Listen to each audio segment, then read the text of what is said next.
We all have gifts. Last Friday night, I went to the Unity of Sarasota, and I shared my gift. They had Dr. Dream there. Does anybody know Dr. Dream? Do you guys know what he does? Oh, really? Just one person in the room. Wow.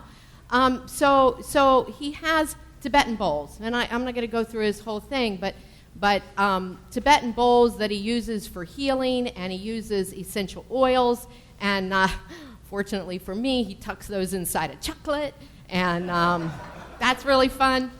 And so I went as a volunteer to help out. He calls them his angels, and he needed 11 angels to help put on this event, and Reverend Dr. Susie Shadle is one of my dear friends, and so I said, yeah, I'll come and help out. And ever since then, I have had I've been really fired up. So he talks about using vibration for healing and for raising ourselves, ascending. He talks about ascension and talks about it in a way that it is reaching for and moving towards our highest and best, right? Our highest and best good. And so that's really what I'm talking about this morning. And when we think about that, so I was using my gifts by learning how to play his bells, his bowls, and playing them on cue. He told us what to do, and also to take these chocolate-laden essential oils or essential oils within chocolate, whatever, to people. And without words, to each person. And there were, 140 people in there, and there were several of us doing it. And just to give my love and just to be there in a place of acceptance, knowing that they were doing healing work, good work. And that was simple. It was simple. It was a really easy way to give my gifts, right? All of us can do that, and it's going to look different for all of us. That's the beauty of it. That's the real beauty of it. So then I ask why, and I call it, when we can do that, and we can do that on a regular basis, that's self-mastery, right? It's self-mastery. And so why do some people do that and others don't? It's a complex question, and it's a complex answer, and in this little 20 minutes, I'm not going to answer. I can't possibly answer it all. But I think that that's what we do little by little all the time, is try to waken up to that brilliance within us and just be able to let it loose, to let it go, to allow it to touch other people. Buddha said, rule your mind or it will rule you. The science of mind, we really look at the mind thing. Rule your mind or it will rule you. Yeah. So you can think of people in your lives that that you think have a sense of self-mastery, right? They're autonomous, they're self-directing, self-governing, self-sufficient. All those really words that make us feel empowered, right? We feel empowered around that sense. And so I think about, well, what dreams do you have? Dr. Dream is off doing his dream. He's off doing his thing. And it's brilliant. It's beautiful. It's fabulous. So what's your dream? What dreams do you still have? Or maybe another way to look at it is, what part of your life do you want to see change? Do you want to see uplifted? Do you want to motivate yourself around seeing change happen in that area? And we typically think of 4 areas: health, wealth, creative self-expression, and relationships, right? So somehow think about that today, because I want to talk about self-mastery in a way that we are rising up to the highest and best self with the capital S. Self with a capital S. Self-mastery really is a commitment to living that day to day, to living that divine self. And it's certainly in nature. The birds just sing, right? I've got my little grandpuppy at the house this weekend for a few days, and man, he just barks. He just barks. He just gets excited, and he's this little fluffy ball, you know, he's a Pomeranian, and he barks and his whole body goes off the ground, all fours, whoa, whoa, whoa, right? He's just off the ground. That's nature in us. To really be that exuberant about life, to have that level of enthusiasm, to let loose what we're here to be. And so this is an inside job. As I always say, you know, everything I talk about, really, it's an inside job. So I want you to hear these words. Personal responsibility, integrity, motivation, discipline. I'm going to say them again. Personal responsibility, motivation, integrity, discipline. Check in with how you feel. How do you feel about those words?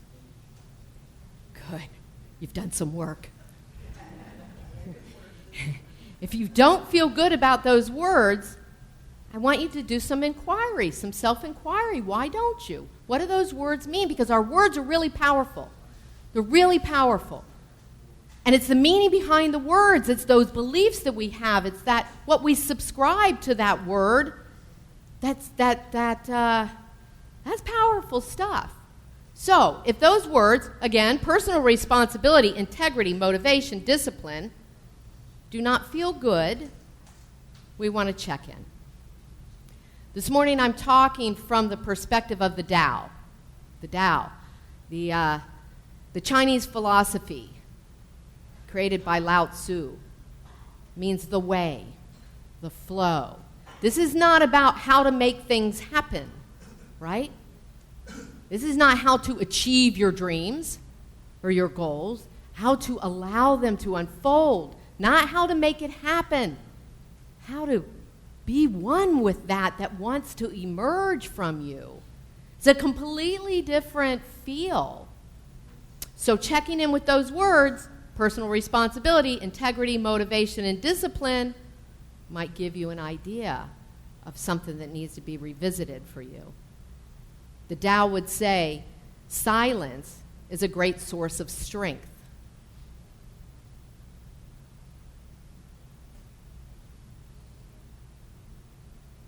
Contemplate those words. The Tao also says, learn to see the emptiness. See the emptiness, because inside the emptiness is its usefulness. Think of a vase. Inside the vase, a pot. Inside the pot. Inside the emptiness is the usefulness. Inside of you, yeah? Same thing. Same thing. Last week we spent some time, it was our contemplative service, and we spent some time talking about and feeling into what a daily practice of prayer and meditation could be for us, and why we would want to do that, what the benefits of prayer and meditation are. And we, of course, talked about what prayer is in a traditional sense and what I mean when I say prayer in the sense of communion and knowing oneness. And so if you want to go back and listen to that, we'll get it on the website. So next week, we're going to talk about the third tool that we utilize predominantly in the science of mind, and that's visioning. So we're really going to get into some of that next week. But look, when we use the word self-mastery, the definition that probably comes up for most of us is a sense of control, right? Self-control. Self-control. The kids have a book back there this morning that I want them to read and discuss. You know, why did I do this? Why did I say that? Why did I do that? This concept of self-control. Now, a lot of times when we fail to have self-control, we're thwarting our own progress, right? So I'm going to give you an example of that. My first year of college, I left on academic probation. Was my goal to have fun? Or was my goal to get an education, get a degree, and get a job? Yeah, well, my mom thought it was the latter. I'll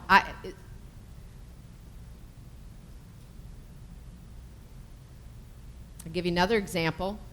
I've gone on a diet and gained weight.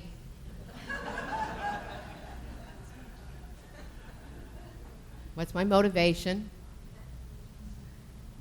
See, self-mastery is the ability to consistently behave in ways that move you towards your goals rather than away from your goals. And that's what we seek. That's what we seek. And so I believe that having a spiritual awareness adds great power to this concept of self-mastery. Because we can use a dictionary and we can use, some kind of leadership books that would just stick to the nuts and bolts of it. But I think when we add this element of spirituality, we really get some power now to work with. If we add to the definition of self-mastery, this concept of the self with the capital S is our divine self. Self-mastery. The self with the capital S is our divine self, and the sense of mastery is what we make of it. The sense of mastery that we want to embody in our lives is to use this creative substance and infinite potential that is within us. It's really about our connection to spirit. That's self-mastery. That's what I'm here to say this morning. Ernest Holmes said it this way: the human experience is all about a process in which the self with the capital S is revealed to the self, me, Theresa, right? That the self with the capital S is revealed to me, Theresa, that the divine essence is revealed to me, and that divine essence must raise the self, little Theresa, by the capital S, Theresa. Got it? I mean, if I just read what he said, I don't know, it's not as easy to get. A process in which the self is revealed to the self, and the self must raise the self by the self. But you know what I mean? Yeah. Oh, Ernie and his words. There is so much power and potential to be released from within each one of us. So self-mastery is living our highest potential. It's living from that place. And so I'm going to offer 4 stepping stones for you this morning. Guess what they are? Personal responsibility, integrity, motivation, and discipline. Personal responsibility, integrity, motivation. I mean your authentic expression brought forth by an urge, not by fear. Discipline, self-love. I talked about that last week. So let's look at the first one. Personal responsibility. Stephen Covey, who just was an expert genius with this stuff, said in Principle-Centered Leadership, response-ability. See the word? Hear it that way. Response-ability is the ability to choose. It's the ability to choose our response to any circumstance or condition. When we are responsible, right? When we are responsible, our commitment becomes more powerful than our moods or circumstances. Those are the things that thwart us, right? And we must keep the promises and resolutions that we make. And when we do that, we gain a certain sense of self-mastery. Yeah. I've got this little, got affirmations over there for the kids this morning. If I don't like something, I will change it. If I can't change it, I will change the way I think about it. We can't wait for people to fix our world. We can't wait for people to fix our situations. We can't wait for people to fix the things that bug us in our lives, right? That's our job. That's for us to fix. Whether it's a perception and we're going to change the way we think about it. We need to stop wasting our time and energy on resisting what is, resisting what's in front of us, resisting the things that we don't like, or finding blame or excuses around it, and have personal responsibility. And we hear this word again now, our responsibility.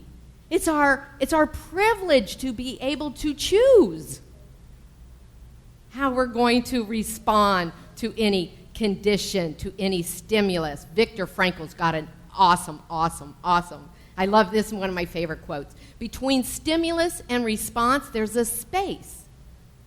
And in that space lies our freedom. It lies our freedom and our power to choose our response. And in our response lies our growth and our happiness. Man, if you got only one thing this morning, that is some really, really awesome stuff. And so I'm saying do it. And you're going, okay, but I try. How do I do it? You know, it requires mindfulness. It requires us to pay attention. It requires us to have and develop, which is simply a habit, to develop a practice of paying attention. Paying attention to what we're feeling, paying attention, like I just said, check in with those words. How did it feel? That's a practice of mindfulness. And if there's an incongruence there, then you want to work on it. Because our capabilities are endless. They are absolutely endless. So daily practice, as I talked about last week, daily practice is really important, and science tells us when we do daily practice, we change those grooves in our brains. It works. We can prove that it works. So it's a matter of doing it, right? Daily practice. Find something. I don't care what it is. Every time you touch a doorknob, every time you walk through a threshold, every time you're at a stoplight, whatever it is, check in with yourself. Personally, I love sticky notes. I like to have little notes around. But take full responsibility. It's a great thing to do. It's so empowering to take full responsibility in every area of your life. Physical, mental, emotional, spiritual. Take full responsibility. Okay, word number 2, integrity. Ernest Holmes says the secret of spiritual power, which we could call self-mastery, right, is a consciousness of one's union with the whole and the availability of good. What does that have to do with integrity? We think of integrity as moral standing.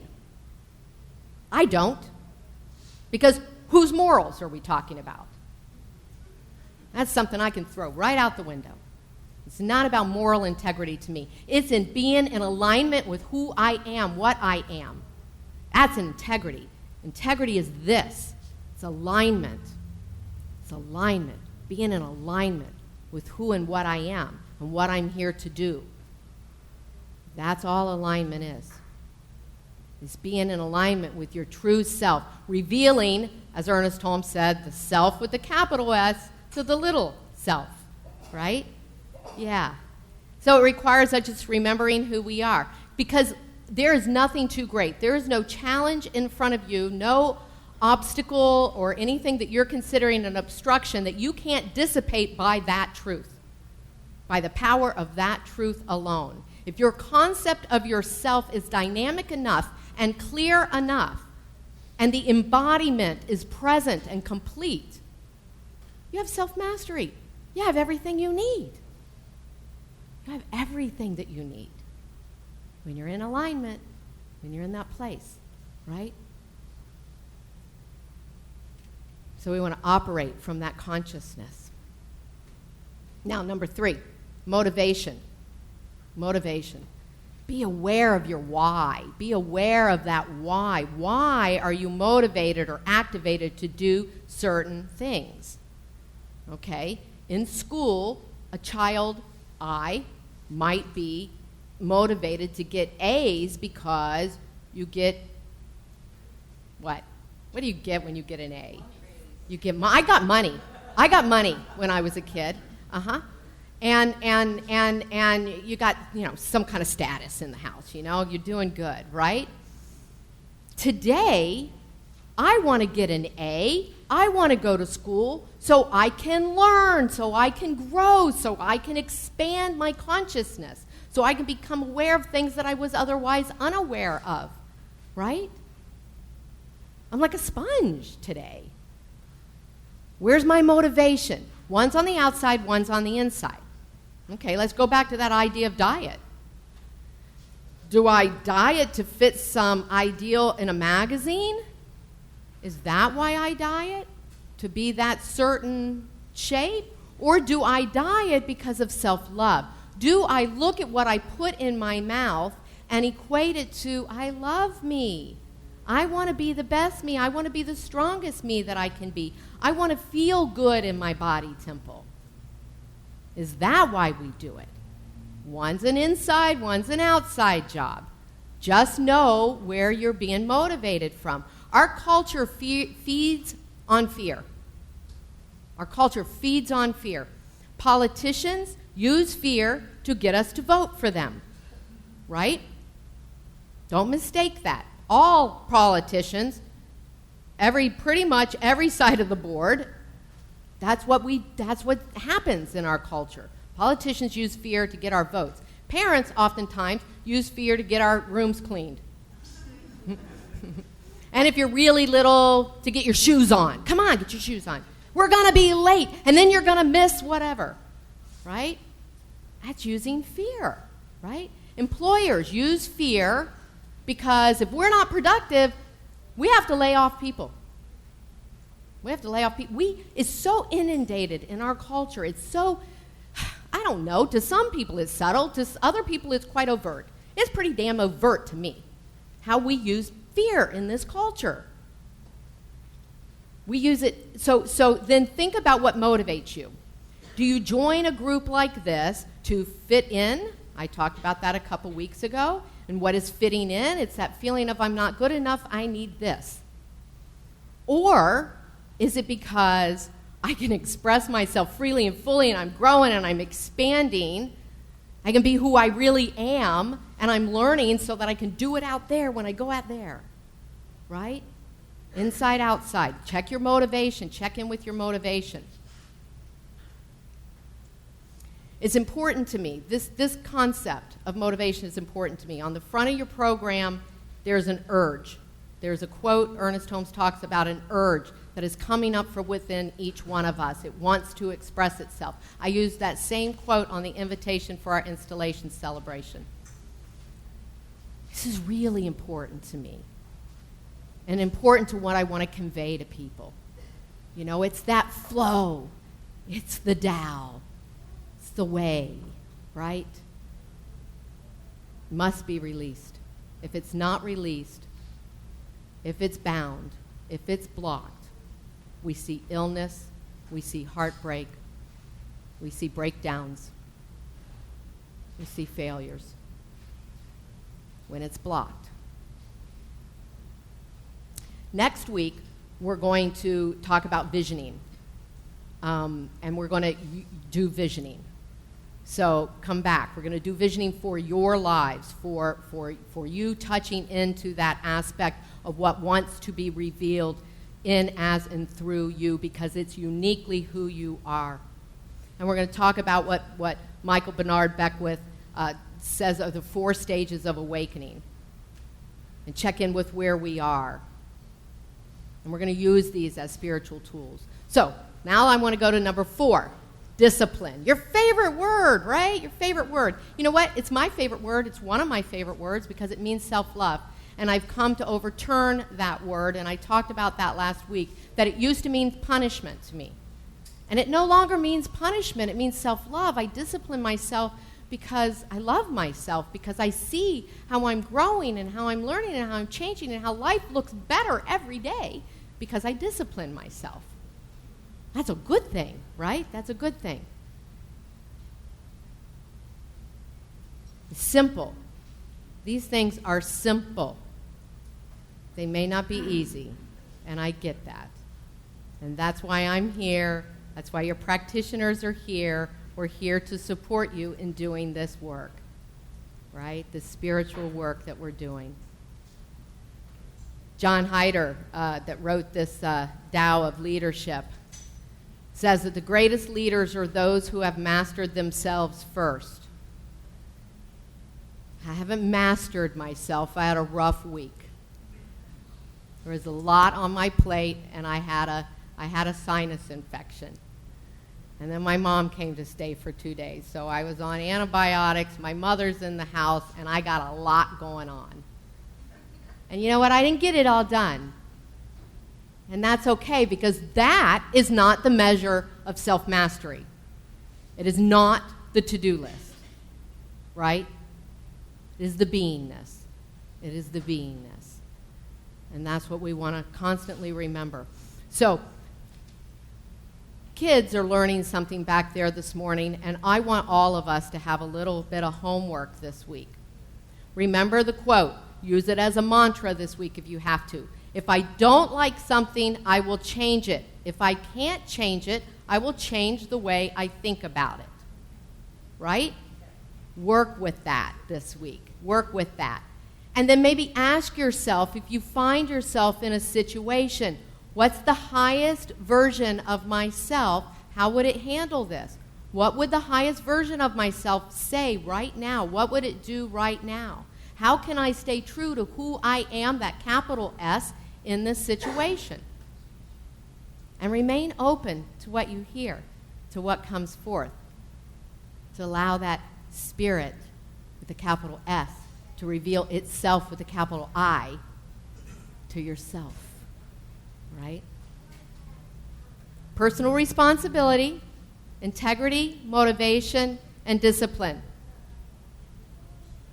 When you hear those words in the context of you are the reflection of the divine, the unconditional love of life, the light, the brilliance, the beauty, the truth of the world, they have a little different feel, don't they? Yeah.